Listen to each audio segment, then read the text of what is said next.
I did not tell the food vendor, okay, this is how you are supposed to serve the food. Okay. Jollof rice 1 portion, fried rice 1 portion, so that it will go around. Yeah. So fast forward to the day of my wedding. Yeah. She was doing jollof rice 2 portions, fried rice. Hey, food finished though. Food finished. Food finished. Because you didn't communicate well enough with that. So in this video, we are going to be talking about how to plan a wedding in 5 steps. It seems very basic, very simple, guys, because I mean wedding planning is complex. As much as it's just a party and you know it's a party now, guys, it is complex, no cap. So if you are an aspiring wedding planner, event planner, open your ears, come forward.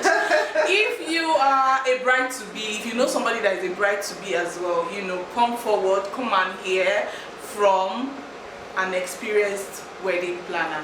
First and foremost, 5 steps of planning an event as a wedding planner. Yeah. You contact, once your couples, once they've contacted you, that is the bride and groom. So you ask them, how many guests are they looking at? Okay.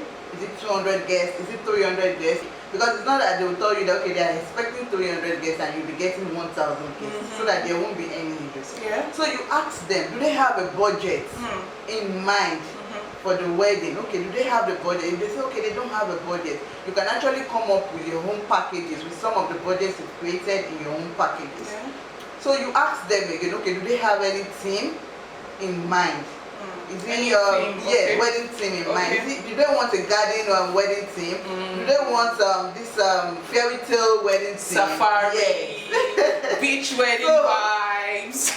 Then you ask them again about the location, because location is always very, very important when you're planning an event for your couple. You advise them as well that okay, they shouldn't get a location that will be location for the venue. They shouldn't get one that will be very, very stressful for the guests. Because now, take for instance, some of their guests might be coming from Ibadan. Some of them might be coming from Baga. A lot of people know that okay, anything Ibadan, Baga, anything, just let us meet as Ikeja. Ikeja is still okay for them. It's a central area. It's a central area. It's not that they'll be coming from Ibadan, they'll be coming from Baga. Then you now take them to some water. Oleki. Then after which you tell them, the vendors, it's not that they should book vendors with their mouth. Some brides will tell you that okay, help us tell the photographer, we'll make payment tomorrow. You should just book our dates down. Vendors now, they will tell you that if they don't get any payment validates. Down payment. Yes. Even if it's not full, just even if it's not full, at least you should make like a 60% payment. That okay, they will know that okay, they are booked for that day. Because the way you make inquiries from them, another couple might make inquiries from them. Absolutely. Yes. So you advise them to make any vendors pay at least a down payment, like you said, 60% at least. Then after that, you advise them to send out their invitations out early. It's not that they should send it out at the dying minute. That one doesn't even make sense. They should send it early. Is it strictly by a wedding invite you want to do, or is it just okay, we want everybody to come? Because I've had a wedding that my bride wrote it at the back of the invitation that no kids are allowed except babies. So no kids are allowed. They don't want kids in the wedding. They wrote it at the back plainly. If you have to come with your kids, that means you cannot come for the wedding. Yes, exactly. So after which you must have make a down payment for the vendors and all that as a planner. Your own is now to organize a vendors meeting. We call it a vendors meeting, so that everything will be in place. You tell them okay what to do that day. It's not that okay the food vendor, the wedding is what slated step are you for. on now? That's 5. Okay. We are looking at 5 steps. Yes. Okay. It's not that the wedding will be slated for okay, or maybe the wedding has to start for 2 p.m. and the food vendor will just be coming by 2 p.m. So at least they must have been there earlier, like maybe around 10 a.m. to set up. They have to set up. Then the decorator as well, you have to make sure the decorator is there a day before. It's not that they will just be coming that morning to come and decorate, just to make your job stress-free. So you have to organize this vendors meeting. Decorator should be there a day before. The makeup artist, you have to know, okay, are you coming a night before? Because most brides might tell you that okay, their traditional wedding ceremony comes up by 7 a.m. How do you want to make it up? Are you just going to be coming? And you know Lagos, this is Lagos. Lagos traffic and all that and all these stories. And some weddings are actually slated for weekdays. Yes. And we know how crowded Lagos is, traffic, especially on weekdays. On weekdays, yes. Photographer, so that's even the most important one, because photographer, he has to capture everything, starting from the bridal preparation. So he has to capture everything. Same with the videographer. So you have to organize these vendors meeting just to know, okay, just to allow these vendors know, okay, to put things in place so that there won't be any story that touches the heart. Yeah. But if everything is put on the table, there is an agreement, there have been confirmations, you know, consultations and all that, there will not be any misconceptions. I just mind now. Preferably, please, this vendors meeting should take place in the hall, the venue where the wedding is taking place, so that all managers and other staffs can also attend the vendors meeting. It's not that day the hall manager will just be telling you that they are not giving the DJ light, so they are not giving the live band light, so they have to come with their own generator. So you will now start running elter skelter. So the hall manager, they will have their own rules and regulations. I think in their rules and regulations, they used to state it there that all vendors, some vendors like food vendor, decorators, they pay caution fee of 20,000 naira. Some pay 20,000, some pay 10,000 naira. So you have to at least get these vendors meeting done in the event venue. And most preferably, you can even invite the couples to be present, so that okay, they will know, okay, this is what will happen that day. Not that there won't be any abracadabra that day. So you have to invite the tiniest detail. Yes. I remember for my wedding, I did not tell because I have experience in wedding planning, so I planned my wedding, but I had a DJ coordinator. So for the vendors meeting, I did not tell the food vendor, okay, this is how you are supposed to serve the food. Okay. Jollof rice, one portion, fried rice, one portion, so that it will go around. Yeah.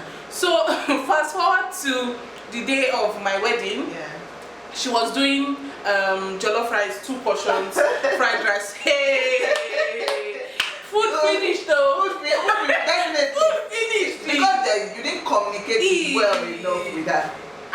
There should always be a vendors meeting. Yeah. So you will be able to communicate well with your vendors. Okay, this is what you want. Round everything up.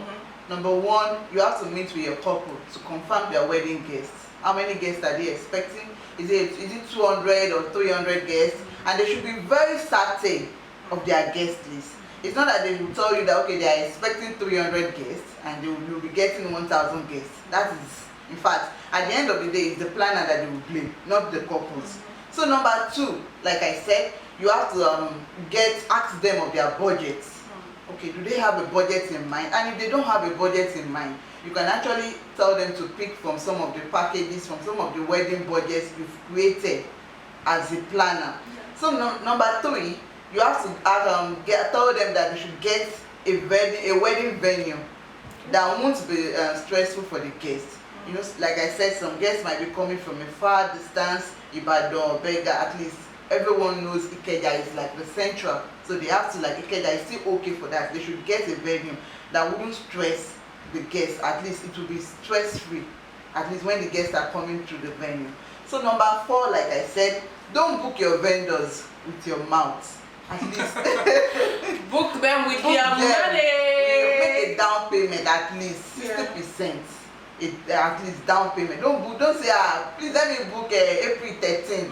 Let me book it that I'll pay you. So don't do that. When it's not a job. Yes, don't do that. Number 5, like I said, have a vendors meeting with all your vendors as a wedding planner. In fact, in most cases, I would advise the couples to be present so that they will be able to state what they want and what they don't want.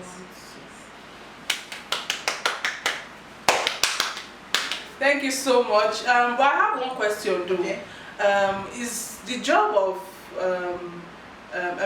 sourcing for, not sourcing now, looking for venues, wedding venues, is it not part of the wedding planner's job? Yes, it's also part of the wedding planner's job.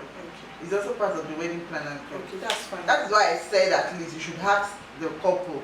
You should advise them rather that okay, they shouldn't get a wedding venue that, okay, maybe take for instance their guests are coming from Songo and from Ibadan or Beg, and they are getting Songo. At least as a planner, advise them. Yes. Okay, so guys, you've heard from the horse's mouth, from the wedding planner extraordinaire, CEO of Idiva Ushers and Events. So I hope that you took 1 or 2 points home. Yeah, let's know what you think in the comment section. If you are a new wedding planner, I'm sure you would really learn a lot from this video. You can also contact her as well. I don't know about that, but yeah, let's hear what you think in the comment section. Thank you so much for watching. We would see you all in our next video. Bye.